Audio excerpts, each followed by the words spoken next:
You ask Tiger to solve.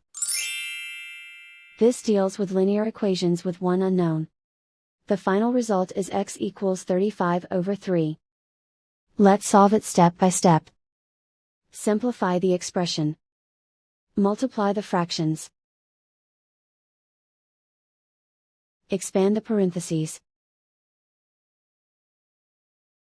Simplify the arithmetic.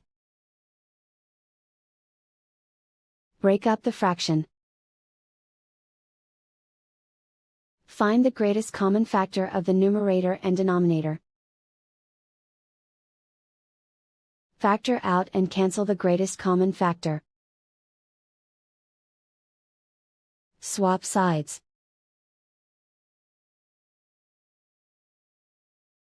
Group all constants on the right side of the equation.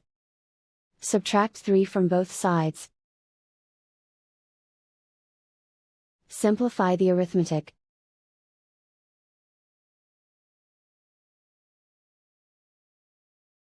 Isolate the x. Multiply both sides by inverse fraction 5/3.